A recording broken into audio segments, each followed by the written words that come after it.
আমি তো লতি খেতে খুবই পছন্দ করি। তো আমার মতো অনেকেই আছেন যারা লতি খেতে পছন্দ করেন, কিন্তু কাটার ঝামেলার জন্য অনেকেই লতি খেতে চান না।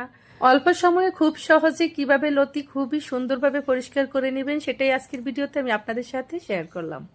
লতি কাটার জন্য এটাই একটা সুন্দর এবং খুব সহজ পদ্ধতি। তো আমার ভিডিওটি যদি ভালো লাগে অবশ্যই ভিডিওতে বেশি বেশি লাইক শেয়ার কমেন্ট করে দিবেন। আর আমার পেজটিতে ফলো দিয়ে পেজের পাশে থাকবেন, আমাকে বেশি বেশি সাপোর্ট। প্রথমে একটা প্যানে আমি বেশি করে পানি দিয়ে গরম করে নিলাম। এরপর গরম পানিতে আমি আস্ত লতিগুলো এভাবে ভিজিয়ে রাখলাম। এখানে কিন্তু কোনো রকম ফুটানোর দরকার নেই। ভিজিয়ে রাখার পর অল্প কিছুক্ষণ একটু জাল করে নেবেন, আর কিছুক্ষণ পর পর হাত দিয়ে একটু দেখে নেবেন খোসাটা ছাড়াতে সহজ হচ্ছে কিনা।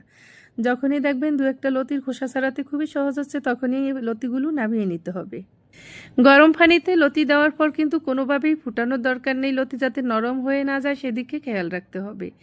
লতি নরম হয়ে গেলে কিন্তু খোসা ছাড়াতে কষ্ট হবে, ঝামেলা হবে। আশা করছি ভিডিওটি আপনাদের অনেক অনেক ভালো লেগেছে। ভালো থাকবেন সবাই। আল্লাহ হাফেজ।